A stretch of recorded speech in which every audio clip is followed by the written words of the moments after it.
Chris Pappas was announced as the DA's premier candidate for KwaZulu-Natal yesterday. He's making big promises to revive the economy and deliver services. You heard him just a short while ago with Gareth Edwards as he was talking about what he plans to do and what he hopes to achieve. But despite that, analysts say that his success will depend on the coalition with the IFP. Let's discuss this now with UKZN political analyst Zakhele Ndlovu. Zakhele Ndlovu, very good morning to you.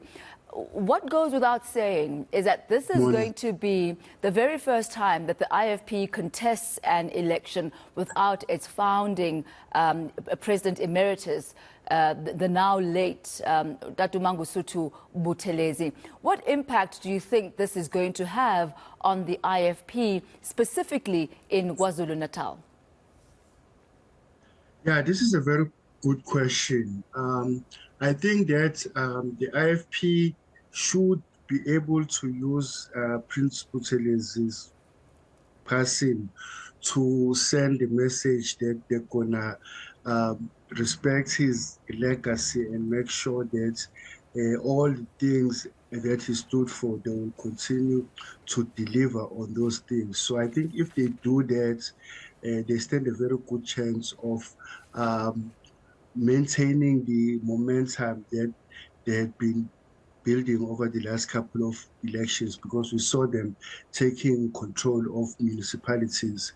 So the question then now is, are they going to build on that momentum to win enough votes so that they can go into a coalition with another party and take control of KwaZulu-Natal?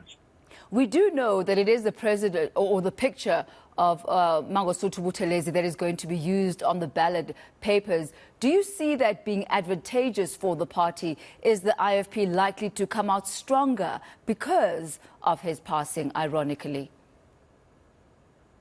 Yeah, no doubt. I think that the IFP does not have much of a choice. They're going to have to continue using his face to attract voters. You know, he just passed away, so I would imagine that his passing is still fresh in people's minds, and to see his face, they will be reminded that the IFP is Chief Prince Buthelezi. So it's gonna help the party if they continue to use his face. I don't see them doing well without using him as the face of the party, even though he is no longer with us. How is KZN and specifically the large black voting bloc in KwaZulu-Natal, do you believe, going to accept Chris Pappas on a provincial level? Yes, it was quite unprecedented for him to get Umgeni and for the DA for the first time to actually have a mayor in KwaZulu-Natal. But when you take Pappas and you put him on a provincial platform, how is he likely to be received? That's a very good question. Look, we have something to refer to. In the Eastern Cape, the DA had Arthur Trolley, who is very fluent in isiXhosa language. The question then is, did that help the DA in the Eastern Cape to attract Xhosa-speaking voters to the DA? And I think that if you look at KZN, maybe some people will be attracted to the DA just because Papa speaks fluent Zulu. But I don't think that just on that basis alone, the DA will attract enough Zulu speakers to vote for the DA. But what works in Papa's favor is that he is largely perceived as a mayor who has delivered. So I think the emphasis should be on what he has been able to do in the Umgeni municipality, making sure that there is good governance, that he fights corruption.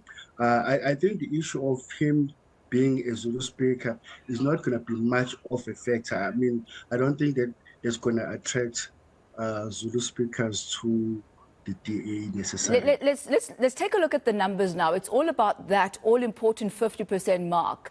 Pappas was with us in the studio a short while ago, and he says no one is going to get 50%. No one will get 50% of the vote, he says. Let's take a look at the coalition then, the service level pact, service level agreement that exists between the Democratic Alliance and the IFP. Their entire objective is, as they say, to get the ANC out. That is the one thing that they want to do and deliver services to the people, as they say. If we look at the election results for 2019, the ANC got 54% of the votes in the province. The IFP got 16.3%. The DA got 13.9%. But if you combine the IFP and the DA votes, it's still very much under the 54% that the ANC got at that time. Granted, that was 2019. Can we use 2019 as perhaps a reference to throw forward to what 2024 might look like? I guess in summary, what are the chances of the African National Congress maintaining that 50%? Well, look, I think that the ANC is going to struggle to get over 50%, but I don't think it's going to drop that much. So if we use 2019 as a reference, it's going to be very tough for the DA and the IFP to gain control of KZN if it's just the two of them.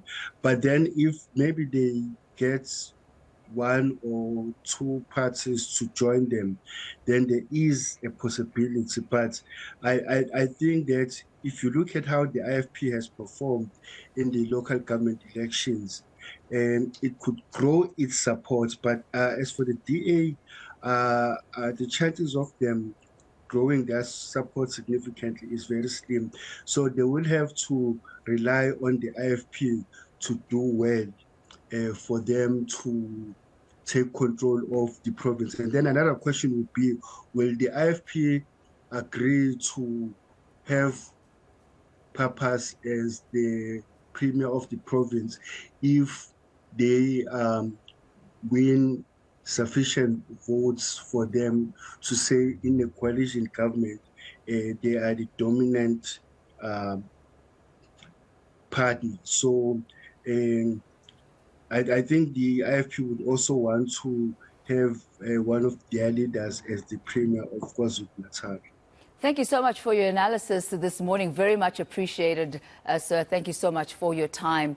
That was Zakhele Ndlovu, UKZN political analyst. And Gareth, you know, he really brings up some interesting points that if we're going to use the local government elections of 2021, there, the ANC, yes, did decline. But a lot of the votes would need to come from the IFP. Yeah. They would have to boost themselves up in order for this coalition to really have any impact. Yeah. And who is the candidate going to be for the IFP? Their premier candidate. Yeah. And will they want their own candidate as opposed to Pappas? It's been so dominated by the ANC and the IFP over the years. This is why I was asking Christopher Pappas, where do you slot into this? Because you are neither of those two parties, and historically it's going to be a problem for the DA to garner all that support either away from the IFP or away from the ANC. Because as you look at those numbers, yes, the ANC might lose numbers, but it's not necessarily going to go to the DA. It could go to the IFP as well. So that's why next year's election is going to be fascinating. And even the EFF, because they have been very impressive in all the elections. They are the one party that has been growing quite consistently. And I heard what Papa said to you, that they will not go into a coalition with the EFF. They will not go into a coalition with the ANC. So you cannot disregard the impact or the possible impact of an EFF in these elections. Yeah, absolutely. So this is why it's going to be great to find out who that IFP candidate for the premiership is going to be when that comes out. This is why it's going to be a big build-up to the elections. If you just join